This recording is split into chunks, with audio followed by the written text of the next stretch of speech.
Assalamualaikum warahmatullahi wabarakatuh. Halo teman-teman, kembali lagi bersama aku Wahinur Habibah. Di video kali ini aku akan mereview artikel dan menganalisis kritis tentang artikel tersebut. Nah, artikel yang akan kita bahas kali ini yaitu tentang moderasi manajemen laba, kualitas auditor internal, strategi bisnis, dan pelaporan keberlanjutan ekonomi pertunjukan. Nah, artikel ini ditulis oleh Ari Eksandi dan Vinola Herawati. Oke, untuk reviewernya yaitu saya sendiri, yaitu Wahinur Habibah. Oke, langsung aja kita ke berikutnya. Oke, teman-teman, review yang pertama yaitu tentang motivasi atau isu, research gap, dan fenomena. Yang pertama yaitu motivasi atau isu.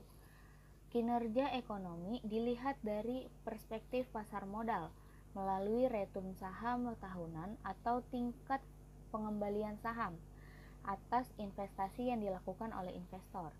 Kinerja ekonomi dapat dinilai lebih baik jika tingkat pengembalian saham yang baik yang dapat memberikan kepercayaan yang tinggi kepada investor untuk menanamkan sahamnya pada perusahaan terkait.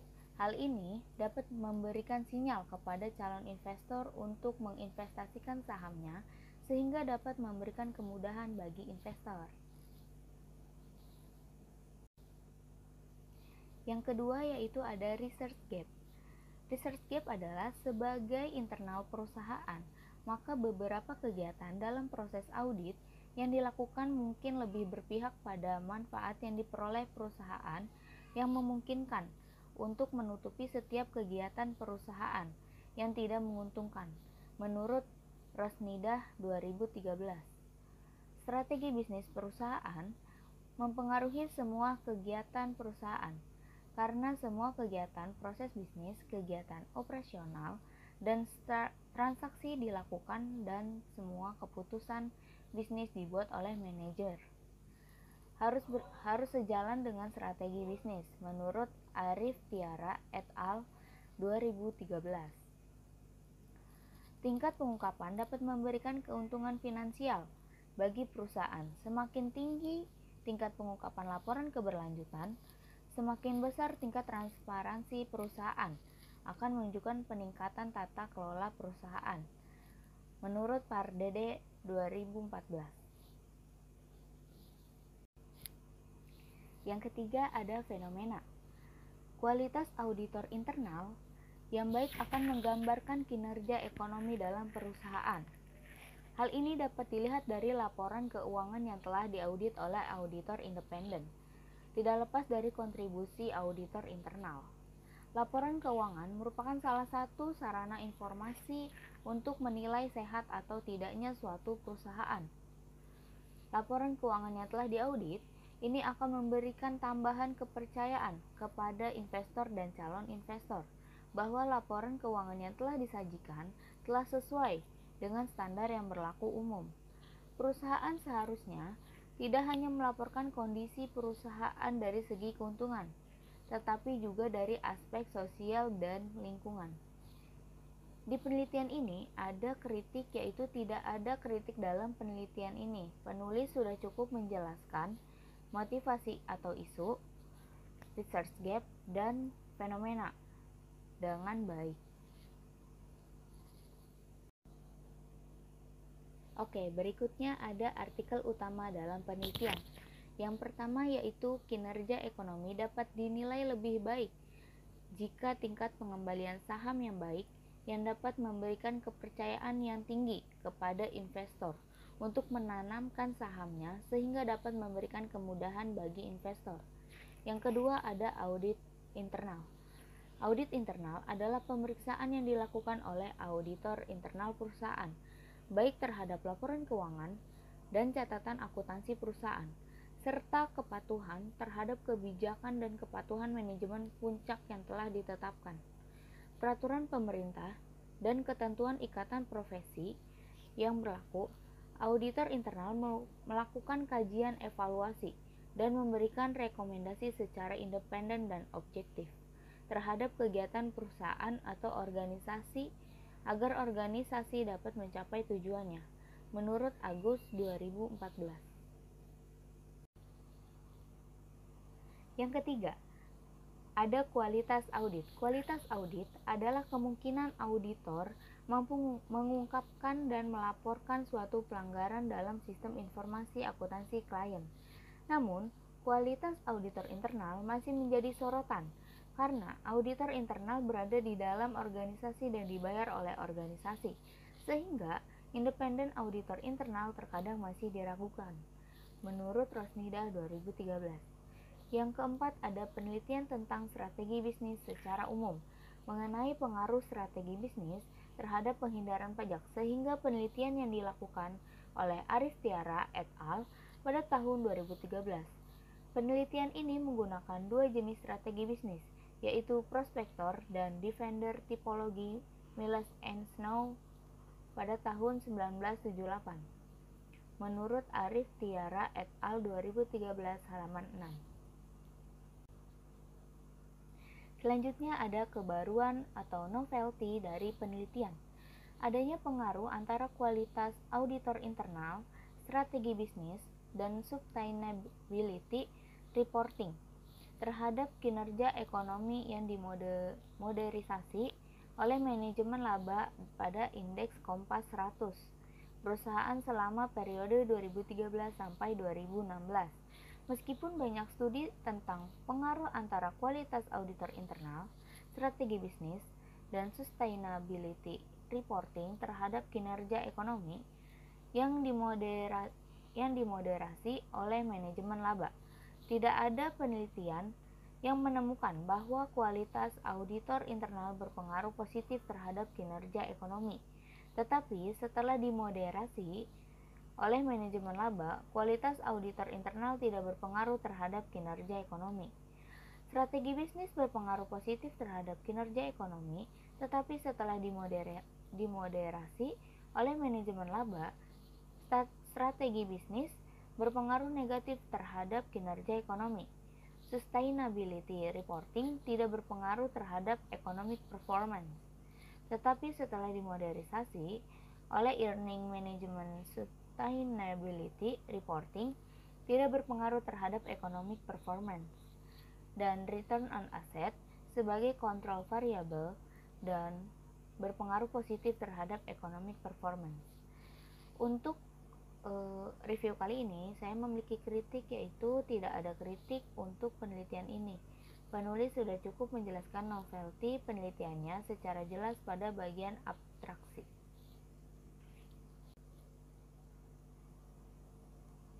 Selanjutnya ada perumusan masalah. H1. Apakah kualitas auditor internal mempengaruhi kinerja ekonomi? H2. Apakah strategi bisnis mempengaruhi kinerja ekonomi? H3. Apakah pelaporan keberlanjutan mempengaruhi kinerja ekonomi? H4. Apakah manajemen laba mempengaruhi kinerja ekonomi? H5. Apakah manajemen laba mempengaruhi hubungan kualitas auditor internal terhadap ekonomi pertunjukan? H6. Apakah manajemen laba mempengaruhi hubungan strategi? H7. Apakah manajemen laba mempengaruhi hubungan sustainability reporting terhadap ekonomi pertunjukan?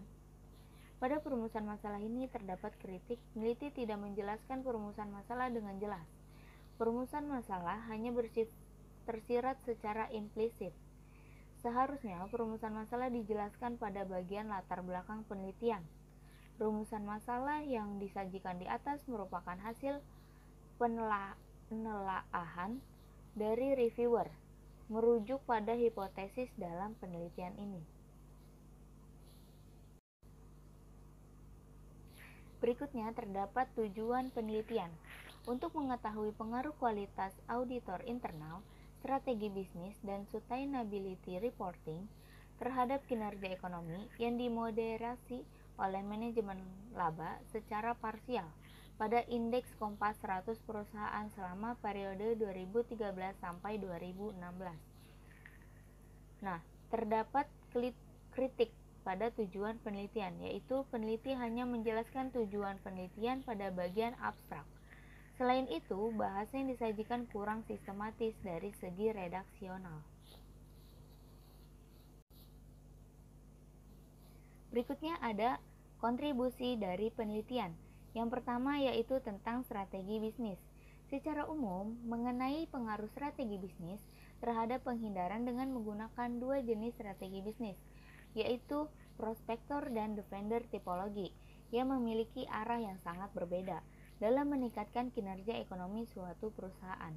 Strategi defender, misalnya jika sebuah perusahaan lebih memilih untuk menjalankan strategi bisnis defender dengan mengeluarkan produk yang mengikuti pasang pasar, pesaing dapat menguntungkan dari segi stabilitas perusahaan di mata investornya. Namun, jika perusahaan memilih untuk melakukan strategi bisnis prospektor yang berinovasi dalam menciptakan produk yang tidak sama dengan pasar pesaing, hal tersebut diperbolehkan, namun memiliki resiko tinggi jika inovasi baru tersebut dikeluarkan dan tidak diterima oleh pangsa pasar. Yang kedua yaitu tentang kinerja ekonomi. Perusahaan dapat dilihat melalui return saham tahunan dalam perusahaan. Kinerja tersebut dilihat dari perspektif pasar modal melalui return saham tahunan atau tingkat pengembalian saham atas investasi yang dilakukan oleh investor. Kinerja ekonomi dapat dinilai lebih baik jika tingkat pengembalian saham yang baik, yang dapat memberikan kepercayaan yang tinggi kepada investor untuk menanamkan sahamnya pada perusahaan yang terkait. Hal ini dapat memberikan sinyal kepada calon investor untuk menginvestasikan sahamnya sehingga dapat memberikan kemudahan bagi investor. Perusahaan dapat memperoleh tambahan modal untuk kegiatan operasional. Dalam review kali ini ada kritik yaitu tentang peneliti sudah menjelaskan kontribusi dari peneliti yang dilakukan dan menjelaskan secara eksplisit serta memberikan ilustrasi untuk melakukan strategi bisnis yang dibahas dalam penelitian, sehingga tidak ada kritik pada poin ini. Oke, selanjutnya apakah grand teori yang digunakan dalam penelitian ini? Yang pertama yaitu stewardship theory. Teori kepengurusan ini menyatakan bahwa tidak ada hubungan antara masalah umum yang terjadi dengan motivasi manajemen. Mengingat tidak adanya masalah motivasi internal di kalangan eksekutif, pertanyaannya adalah seberapa jauh eksekutif dapat mencapai kinerja perusahaan yang baik yang mereka citakan. Dengan demikian, teori stewardship terjadi karena adanya perbedaan kinerja yang timbul dari situasi struktural, di mana manajemen eksekutif memfasilitasi tindakan yang efektif. Menurut Donaldson dan Davis pada tahun 1991. Yang kedua ada teori akuntansi positif. Teori yang dipelopori oleh Watts dan Zimmerman pada tahun 1989 menjelaskan bahwa faktor ekonomi tertentu dapat dikaitkan dengan perilaku manajer atau pembuat laporan keuangan. Ada 3 hipotesis spesifik yang paling sering diuji adalah hipotesis rencana bonus, yang kedua hipotesis utang atau ekuitas, dan yang ketiga hipotesis biaya politikal. Pada poin ini terdapat kritik. Tidak ada kritik untuk poin ini karena peneliti sudah menjelaskan grand teori dengan jelas. Berikutnya, keterkaitan grand teori yang digunakan dalam penelitian, yaitu yang pertama stewardship theory. Hubungan teori stewardship dengan kinerja keuangan yaitu terletak pada para eksekutif yang memiliki perilaku di mana dia dapat dibentuk agar selalu diajak bekerja sama dalam organisasi, memiliki perilaku kolektif atau berkelompok dengan utilitas tinggi daripada individunya, dan selalu bersedia untuk melayani sehingga akan memaksimumkan kinerja keuangan perusahaan. Yang kedua yaitu tentang teori akuntansi positif. Hubungan teori akuntansi positif dengan kinerja ekonomi terletak pada sikap manajemen yang berupaya menggunakan kapabilitas, pengetahuan akuntansi, kebijakan akuntansi untuk menyongsong kinerja ekonomi yang akan terjadi di masa yang akan datang, berdasarkan 3 hipotesis dalam teori akuntansi positif.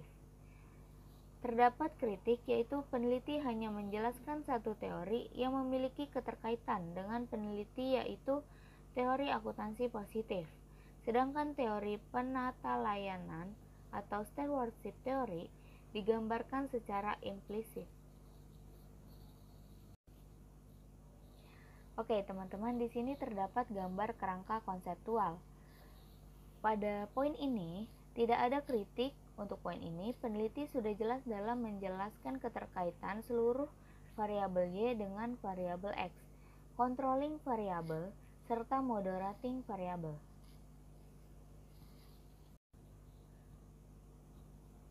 Berikutnya, ada hipotesis penelitian. H1. Apakah kualitas auditor internal berdampak positif terhadap kinerja ekonomi? H2. Strategi bisnis berdampak positif terhadap kinerja ekonomi. H3. Pelaporan keberlanjutan berdampak positif terhadap kinerja ekonomi. H4. Manajemen laba berpengaruh negatif terhadap kinerja ekonomi. H5. Manajemen laba berdampak negatif terhadap hubungan strategi bisnis terhadap kinerja ekonomi. H6. Manajemen laba berpengaruh negatif terhadap hubungan strategi bisnis terhadap kinerja ekonomi. H7. Manajemen laba negatif berhubungan negatif terhadap hubungan sustainability report terhadap kinerja ekonomi. Di hipotesis penelitian ini tidak ada kritik untuk poin ini. Peneliti sudah menjelaskan hipotesis penelitiannya dengan jelas dan bisa dipahami. Oke, teman-teman, selanjutnya terdapat rancangan penelitian, definisi operasional variabel dan pengukurannya, teknik penarikan sampel, unit analisis, jenis data yang digunakan, uji kelayakan model dan metode analisis data. Yang pertama yaitu rancangan penelitian menggunakan analisis regresi data panel. Di sini terdapat kritik, yaitu peneliti sudah menampilkan rancangan penelitian secara jelas. Penelitian ini menggunakan analisis regresi data panel dalam rancangan penelitiannya. Yang kedua, definisi operasional variabel dan pengukurannya. Yang pertama pada variabel dependent, yaitu economic performance dengan rumus ECP sama dengan buka kurung P1 dikurang P0 tutup kurung ditambah div dibagi P0 dikurang MERI. Berikutnya pada variabel independent, yaitu quality of internal auditors, yaitu kompetensi, independensi, profesionalisme, dan motivasi. Yang kedua yaitu bisnis strategi. Yang pertama dengan rumus R&D intense, yaitu R&D expense per sales. Yang kedua sales effort, yaitu selling, general, and admin expense per sales. Yang ketiga ada employee intensity, yaitu number of employees per sales. Berikutnya ada capital intensity, yaitu property, plant, and equipment per total asset. Berikutnya employee fluctuation, yaitu employee T dikurang employee T dikurang 1 per employee T kurang 1. Berikutnya ada sales growth, yaitu sales T dikurang sales T dikurang 1 per sales T dikurang 1.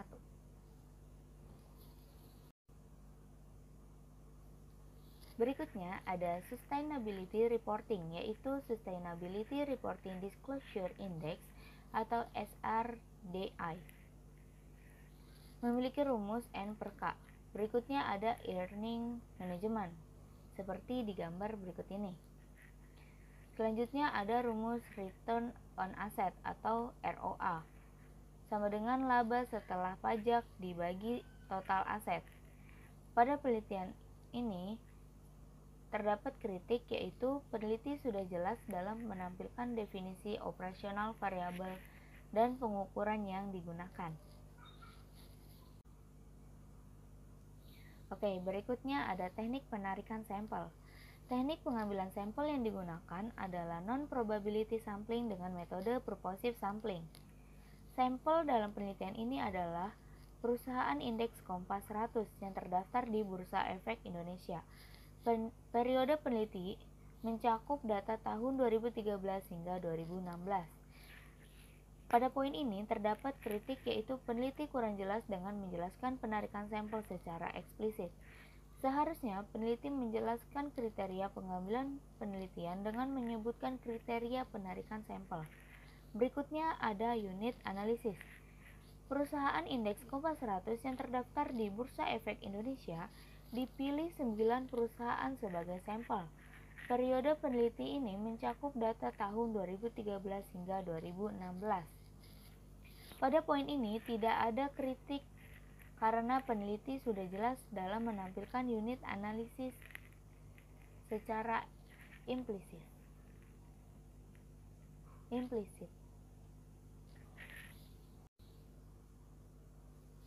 Berikutnya ada jenis data. Jenis data dalam penelitian ini menggunakan data sekunder berupa laporan keuangan, laporan tahunan, dan laporan keberlanjutan yang diperoleh dari Bursa Efek Indonesia dan lokasi masing-masing perusahaan yang dijadikan sampel. Pada poin ini tidak terdapat kritik untuk poin ini karena peneliti sudah jelas dalam menampilkan jenis datanya. Berikutnya uji kelayakan model. Dalam penelitian ini menggunakan analisis regresi data panel.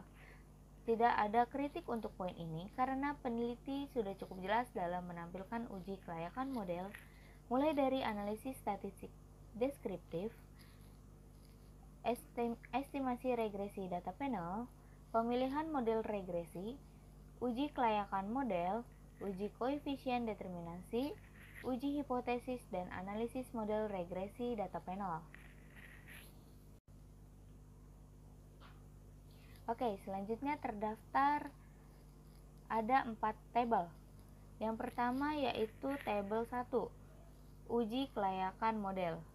Yang kedua ada tabel 2, koefisien determinasi. Yang ketiga ada uji T sebelum menggunakan variabel moderasi dan variabel kontrol. Yang keempat, uji T setelah menggunakan variabel moderasi dan variabel kontrol. Pada penelitian ini, peneliti sudah menampilkan analisis data yang bisa dilihat dalam bentuk tabel dengan penjelasan yang spesifik dan jelas. Oke, di sini selanjutnya ada persamaan regresi yang digunakan untuk pengujian hipotesis penelitian. Di sini terdaftar hasil dari persamaan regresi. Dan terdapat kritik, yaitu peneliti tidak menampilkan rumus persamaan regresi dalam penelitiannya, tetapi langsung menampilkan hasilnya saja. Persamaan regresi di atas menggunakan saran yang coba disampaikan oleh reviewer. Oke, selanjutnya ada statistik deskriptif, hasil uji kelayakan model, dan hasil uji hipotesis. Yang pertama yaitu statistik deskriptif. Peneliti tidak menampilkan data penelitian, sehingga tidak bisa digambarkan statistik deskriptif dalam penelitian ini. Yang kedua, hasil uji kelayakan model. Hasil uji kelayakan model menunjukkan nilai F statistik sebesar 8,355806, sedangkan F table dengan taraf 5% DFL buka kurung K dikurang 1 tutup kurung sama dengan 4 dan DF2 buka kurung NK tutup kurung sama dengan 31 diperoleh nilai F table sebesar 2,68. Dengan demikian F statistik yaitu 8,355806 lebih besar dibanding dengan F table yaitu 2,68. Dan nilai probabilitas F statistik adalah 0,000012. Hal tersebut dapat diartikan bahwa secara bersama-sama variabel independen dalam penelitian ini yaitu kualitas auditor internal, strategi bisnis, dan sustainability reporting berpengaruh terhadap kinerja ekonomi dengan manajemen laba sebagai variabel moderasi, sehingga model ini dapat dinyatakan layak untuk dilanjutkan.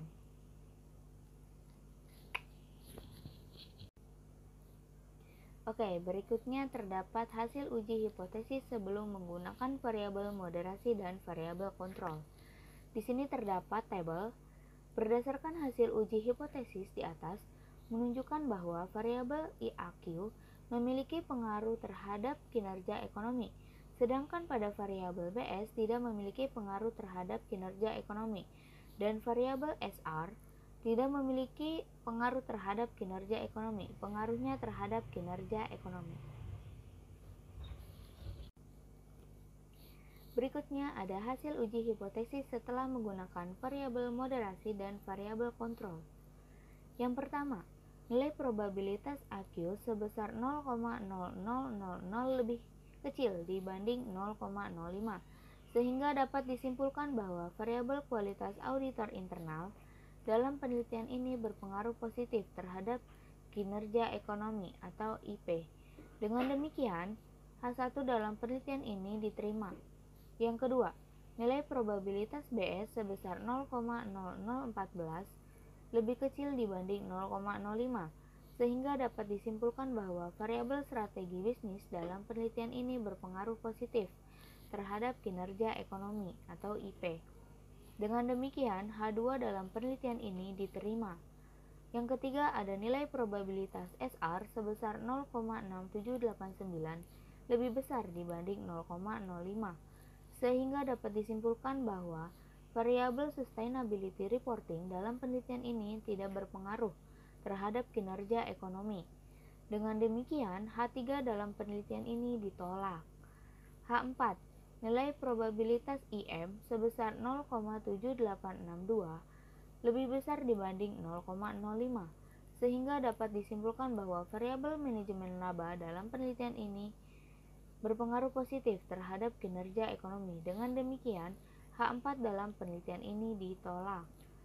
Berikutnya, nilai probabilitas IAQ bintang IM sebesar 0,7862 lebih besar dibanding 0,05, sehingga dapat disimpulkan bahwa variabel manajemen laba dalam penelitian ini tidak memiliki pengaruh terhadap hubungan kualitas auditor internal terhadap kinerja ekonomi.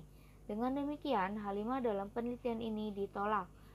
Berikutnya, yang keenam, nilai probabilitas BSIM sebesar 0,0585 lebih kecil dibanding 0,05, sehingga dapat disimpulkan bahwa variabel manajemen laba dalam penelitian ini berpengaruh negatif terhadap hubungan strategi bisnis terhadap kinerja ekonomi. Dengan demikian, H6 dalam penelitian ini diterima.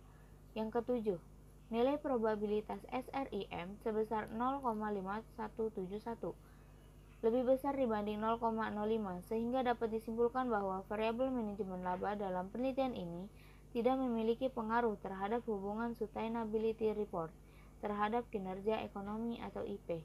Dengan demikian, H7 dalam penelitian ini ditolak. Berikutnya, ada kesimpulan, keterbatasan, dan implikasi dari penelitian. Yang pertama, kesimpulan berdasarkan hasil analisis dan pembahasan yang telah dilakukan dengan menggunakan regresi data panel pada 9 perusahaan sampel indeks Kompas 100 yang terdaftar di Bursa Efek Indonesia dari tahun 2013 sampai dengan tahun 2016. Diperoleh kesimpulan sebagai berikut. Yang pertama, berdasarkan hasil pengujian regresi data panel menunjukkan bahwa variabel kualitas auditor internal berpengaruh positif terhadap kinerja ekonomi pada perusahaan indeks Kompas 100 yang terdaftar di Bursa Efek Indonesia.